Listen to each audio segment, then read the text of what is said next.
Hello viewers, welcome to Sukanta sir classes. তো Indian হিস্ট্রির বাছাই করা 30টি কোয়েশ্চেন অ্যান্সার নিয়ে আজকের আলোচনা। তোমরা জানো যে রেগুলার সকাল 7টায় আমাদের এই ধরনের সিরিজ চলছে। আজকে ইন্ডিয়ান পলিটির 6 নম্বর video. Upcoming WBP with KP, railway সহ পিএসসির সমস্ত রকম পরীক্ষা এই ধরনের কোয়েশ্চেন অ্যান্সারগুলো ইম্পর্টেন্ট। এবং সর্বোপরি আমাদের যে কোয়েশ্চেনগুলো নিয়ে কাজ করা হচ্ছে সেগুলো সমস্তটাই কিন্তু পিওয়াইকিউ অর্থাৎ প্রিভিয়াস ইয়ার কোয়েশ্চেন অ্যান্সার আকারে থাকছে, ঠিক আছে, বাইলিঙ্গুয়াল এবং রোজ সকাল 7টা থেকে। আর অবশ্যই যারা পিডিএফ পেতে চাইছো তারা আমাদের নিচে টেলিগ্রাম চ্যানেলের সঙ্গে জয়েন করে যাও। সমস্ত ভিডিও পিডিএফ নোটিফিকেশনগুলো ওখানে আমরা প্রোভাইড, ঠিক আছে। তো ক্লাস রুটিনটা দেখো, অর্থাৎ জেনারেল অ্যাওয়ারনেসের ভিডিও থাকছে রোজ সকাল 7টায়, ইংলিশের ভিডিও সন্ধ্যে 7টায়, সায়েন্সের স্পেশাল ভিডিও থাকছে রাত 8টা থেকে, এবং ম্যাথামেটিক্স জিআই এই টোটালটা লাইভ আকারে থাকছে হচ্ছে রাত 10টা থেকে 11টা পর্যন্ত, ঠিক আছে। বাইলিঙ্গুয়ালি সমস্তটা হচ্ছে অর্থাৎ বাংলা এবং ইংরেজি একই সঙ্গে হচ্ছে। চলে আসো আজকের 1 নাম্বার কোয়েশ্চেন। আজকের 1 নাম্বার কোয়েশ্চেন যেটা বলেছে, এসএসসি দেখো কম্বাইন্ড ম্যাট্রিক লেভেলে এসেছিল 2008, এর পরবর্তীতেও প্রচুর পরীক্ষা এসে সমস্তটা লেখা সম্ভব হয়নি, তো সমস্তটাই পিওয়াইকিউ তুলে নিয়ে কিন্তু কাজ করছি আমরা। রাজনৈতিক অধিকার নিচের কোনটি অন্তর্ভুক্ত করে না? রাজনৈতিক অধিকার নিচের কোনটি অন্তর্ভুক্ত করে না? ভোটের অধিকার, জীবনের অধিকার, নির্বাচনে প্রতিদ্বন্দ্বিতার অধিকার, নাকি সরকারের নির্বাহী সংস্থার কাছে অভিযোগ করার অধিকার? সঠিক উত্তর হয়ে যাচ্ছে জীবনের অধিকার, রাইট টু লাইফ। এটা কিন্তু রাজনৈতিক অধিকার, এটা অন্তর্ভুক্ত নেই, ঠিক আছে, জীবনের অধিকার। চলে আসো 2 নাম্বার কোশ্চেন। ভারতের নাগরিকদের ভোট দেওয়ার ন্যূনতম বয়স কত? 18 বছর, 21 বছর, 16 বছর, নাকি 20 বছর? তো এটা আমরা সকলেই মোটামুটি জানি, 18 বছর। তো পরীক্ষাতে যে 100% কঠিন প্রশ্ন আসে ব্যাপারটা তা নয়, আবার যে 100% সোজা প্রশ্ন আসবে ব্যাপারটা তা নয়, ঠিক আছে। সোজা কঠিন কিন্তু মিলিয়েই আসে, কিছু কিছু আসে যেগুলো সবাই জানে, কিছু কিছু আসে মিডিওকার, কিছু কিছু আসে খুব হার্ডার। এইভাবেই কিন্তু যে কোনো পরীক্ষা কন্ডাক্ট হয়। তো আমাদের সমস্তটা এইরকম ভাবে খুঁটিয়ে পড়তে হবে এবং আমাদের সঙ্গে প্র্যাকটিস করতে হবে, তাহলে সমস্ত কোশ্চেন অ্যান্সারগুলো কি ধরনের আসছে সেগুলো সম্বন্ধে তোমাদের 100% অভিজ্ঞতা থাকবে, ঠিক আছে। চলে আসো 3 নাম্বার কোশ্চেন। বলেছে নিম্নলিখিত অধিকারগুলির মধ্যে কোনটি বর্তমানে ভারতের সংবিধান দ্বারা মৌলিক অধিকার হিসাবে মঞ্জুর করা হয় না বা মঞ্জুর করা হয় না, ঠিক আছে। এটা কেমন একটা লেখা রয়েছে, মঞ্জুর করা হয় না।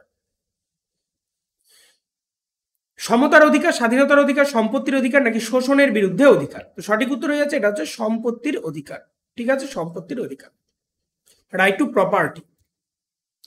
চলে আসো আজকে 4 নাম্বার কোশ্চেন। দেখো হাই সেকেন্ডারি লেভেল অর্থাৎ সিএইচএসএল এ, এলডিসি তে সমস্ত পরীক্ষায় কিন্তু আসা কোশ্চেনগুলো, এছাড়াও প্রচুর পরীক্ষায় এই ধরনের কোশ্চেনগুলো এসছে। বলেছে সংবিধানে ভারতীয় নাগরিকদের মৌলিক কর্তব্যগুলি কখন অন্তর্ভুক্ত করা হয়েছে, মানে কোন সালে? 1952, 76, 1979, নাকি 1981? তো সঠিক উত্তর এটা হয়ে যাচ্ছে 1976 সালে, ঠিক আছে। রেগুলার এই ধরনের 30টা করে কোশ্চেন অ্যান্সার নিয়ে আমাদের আলোচনা চলছে। যারা এখনো আমাদের টেলিগ্রাম চ্যানেলের সঙ্গে জয়েন হওনি তারা অবশ্যই নিচে ডেসক্রিপশন থেকে টেলিগ্রাম চ্যানেলের সঙ্গে জয়েন হয়ে যাওয়ার। সমস্তটাই কিন্তু পিওয়াইকিউ আকারে চলছে, অর্থাৎ প্রিভিয়াস ইয়ার কোশ্চেন অ্যান্সার আকারে চলছে, এবং এই ধরনের কোশ্চেন অ্যান্সার আপকামিং 2024 এর সমস্ত রকম রেলওয়ে থেকে পিএসসি, ডাব্লিউবিসিএস সহ আমাদের ডাব্লিউবিপি, কেপি সমস্ত পরীক্ষার জন্য কিন্তু ইম্পর্টেন্ট, ঠিক আছে। চলে আসো আমাদের 5 নাম্বার কোশ্চেন। বলেছে নাগরিকত্ব অধিগ্রহণের শর্তাবলী নির্ধারণের জন্য উপযুক্ত সংস্থা কোনটি? নির্বাচন কমিশন, রাষ্ট্রপতি, সংসদ, নাকি সংসদ এবং সমাবেশ? সঠিক উত্তর আমাদের হয়ে যাচ্ছে এটা হয়ে যাচ্ছে সংসদ বা পার্লামেন্ট, ঠিক আছে। চলে আসো আজকে 6 নাম্বার কোশ্চেন। বলে দিয়েছে ভারতের সংবিধান নাগরিকদের অর্থনৈতিক ন্যায় বিচারের আশ্বাস দেয় কোনটি? মৌলিক অধিকার, মৌলিক কর্তব্য, প্রস্তাবনা, নাকি রাষ্ট্রীয় নীতির নির্দেশাত্মক নীতি অর্থাৎ ডিপিএসপির কথা বলা হয়েছে এখানে, ঠিক আছে। তো সঠিক উত্তর হয়ে যাচ্ছে সংবিধানের প্রস্তাবনা, ঠিক আছে, সংবিধানের প্রস্তাবনা। পাবলিক অফিসের অধিকার এটা কি নাগরিক অধিকার, অর্থনৈতিক অধিকার, নৈতিক অধিকার, নাকি রাজনৈতিক অধিকারের মধ্যে পড়ছে? এটা সঠিক উত্তর হয়ে যাচ্ছে এটা একটি নাগরিক অধিকারের মধ্যে পড়ছে, ঠিক আছে, নাগরিক অধিকারের মধ্যে পড়ে যাচ্ছে, সিভিল রাইট, ঠিক আছে। 8 নম্বর কোশ্চেন দেখো, সরকারি সম্পত্তি ধ্বংস না করা,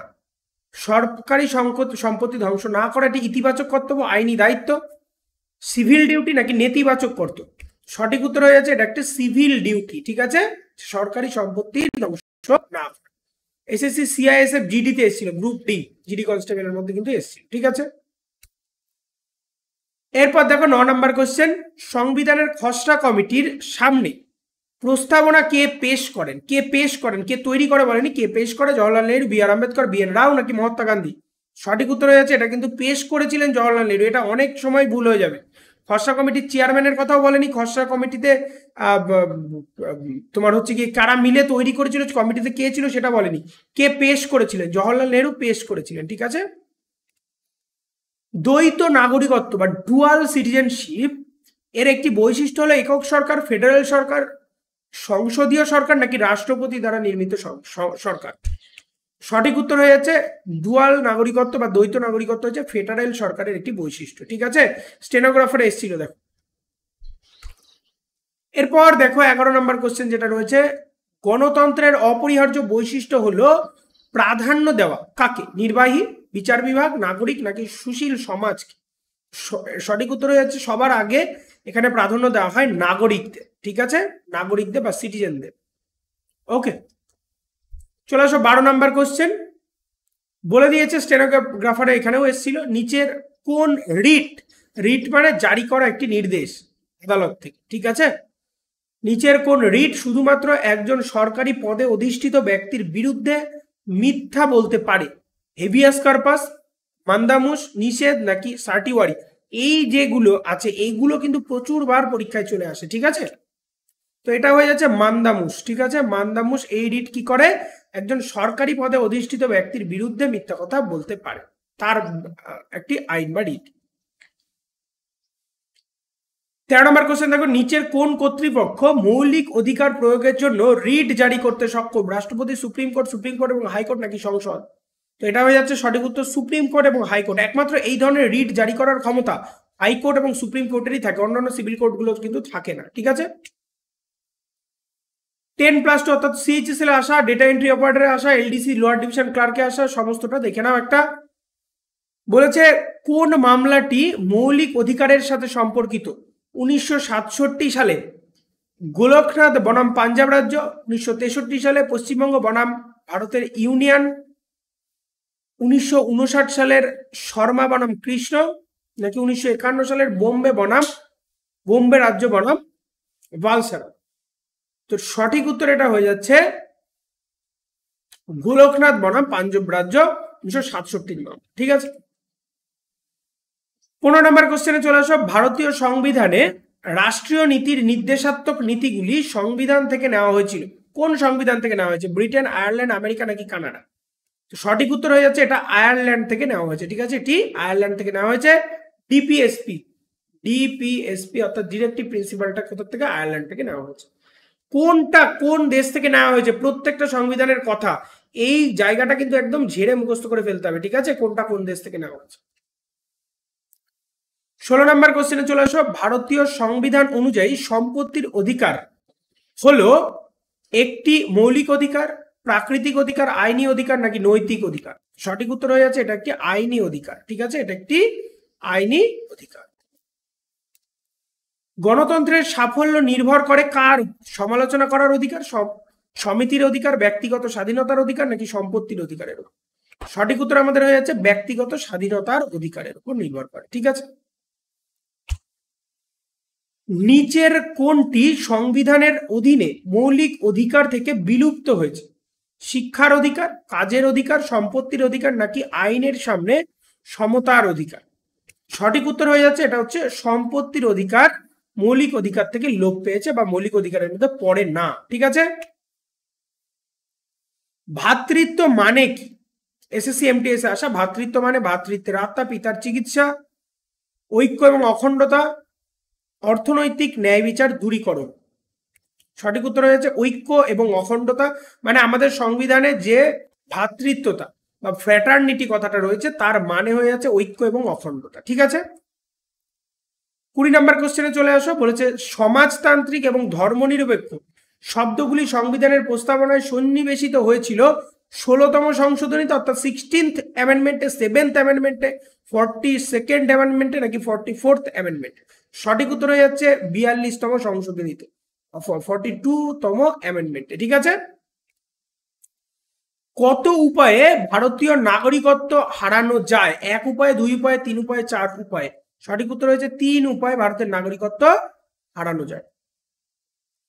22 নম্বর কোশ্চেন দেখো, 21 ধারায় 21 আর্টিকেলের কথা বলা হয়েছে, নিচের কোন মৌলিক অধিকার দেওয়া হয়েছে? সম্পত্তির অধিকার, সমতার অধিকার, কথা বলার অধিকার, নাকি জীবনের অধিকার?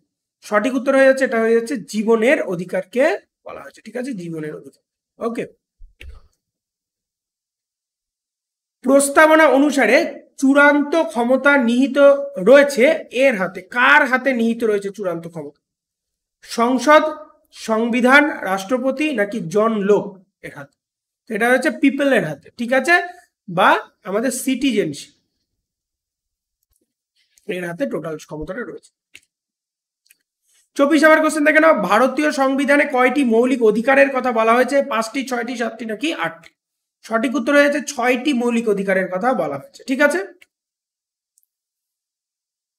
দেশ দ্বারা রিট জারি করা হয় শুধুমাত্র সুপ্রিম কোর্ট এবং হাইকোর্ট। এটা আগে আমি উত্তর বলে দিলাম, সুপ্রিম কোর্ট এবং হাইকোর্টের রিট জারি করার ক্ষমতা থাকে। রিট হচ্ছে একটা স্পেশাল একটা নোটিশ, যেটার পাওয়ার শুধুমাত্র সুপ্রিম কোর্ট এবং হাইকোর্টেরই থাকে। ঠিক আছে, চলো সব পরের কোশ্চেন। দেশ এর সুপারিশে ভারতীয় সংবিধানের মৌলিক কর্তব্যগুলি অন্তর্ভুক্ত ছিল?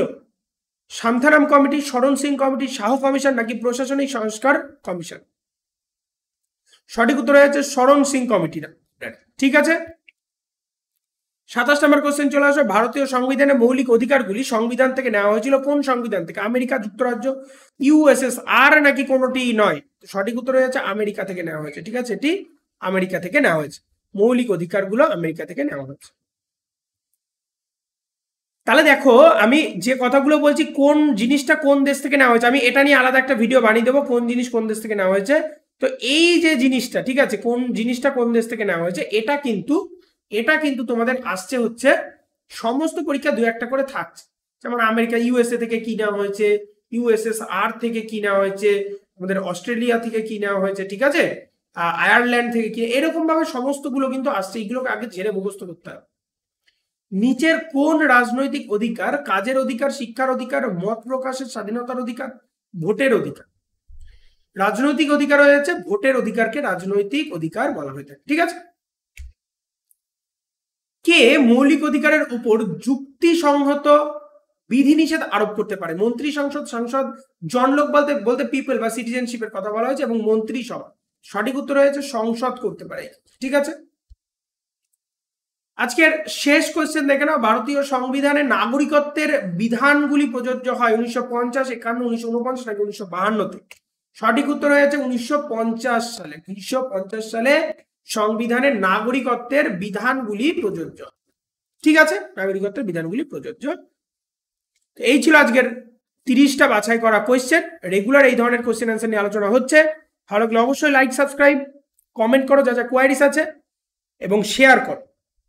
আর যারা এখনো আমাদের টেলিগ্রাম চ্যানেলের সঙ্গে জয়েন হওনি, অবশ্যই নিচে ডেসক্রিপশন থেকে টেলিগ্রাম চ্যানেলের সঙ্গে জয়েন হয়ে যাও সমস্ত ভিডিও নোটিফিকেশনগুলো পাওয়ার জন্য। Okay, be successful in your life.